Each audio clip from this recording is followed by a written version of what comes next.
Today's Toy Spot, we are having a look at the Jazwares Terraria Knight's Edge Sword.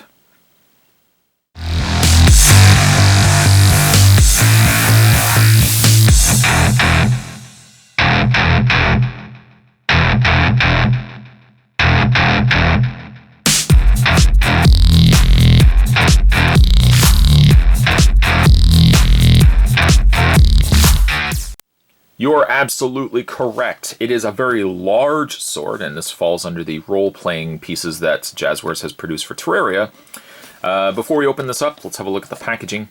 It doesn't really say too much at the top other than Knight's Edge Sword. It's choking hazard, not for children under 3 years of age, but really, it's a much bigger piece. I don't think a child's going to really necessarily choke on this.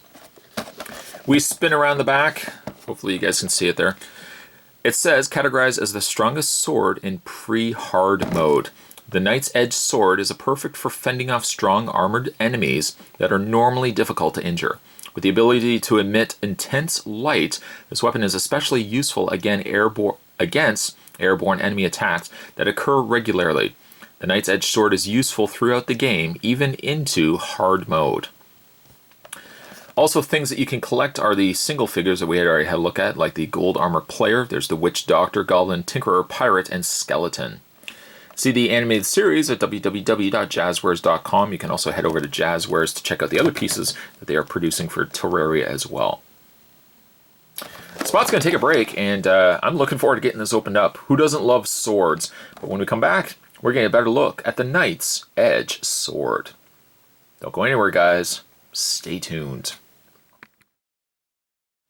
Out of packaging, you get yourself the Knight's Edge Sword, and it's neat. It's a hollow plastic piece. It's a soft plastic too, so you don't have to worry that because it's a denser plastic it might break. It's got a little bit of softness to it, so you don't have to worry as much. Got itself a nice purple handle, very easy to hold.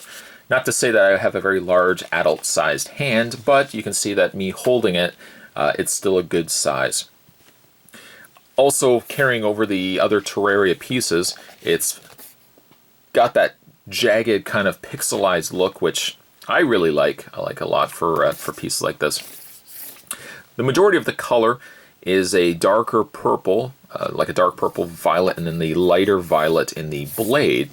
And then the actual hilt is a much lighter purple that carries also into the handle as well. It's not a heavy piece either, which is helpful, especially if giving to a child. Child doesn't want to have to wield literally a sword as heavy as a real life sword. But it's got a good weight to it. Very easy to swing, but do of course be careful. Don't be swinging this. As you know, what does Spot always say? Yes, don't be swinging this at your sister, your brother, the neighborhood dog. I don't know why a neighborhood only has one dog, but if they do, don't be swinging the sword at the dog. The dog's not going to like it. The owner of that dog is not going to like it either. But it's a fun piece. It doesn't have any lights, doesn't have sounds. Essentially what it's doing is what you see right now. But it's a fun piece. A nice, simple sword for role-playing. If you like Terraria and you want to kind of get into that yourself, it's a fun little piece to pick up. Today's Toy Spot, not a very long spot today, but we're having a look today at the Terraria Knight's Edge Sword. Ideal for role-playing. I wish I had stuff like this when I was younger. Stay tuned, guys. Spot's going to have more videos heading your way. Thanks for watching, as you always do. I'll see you guys next time.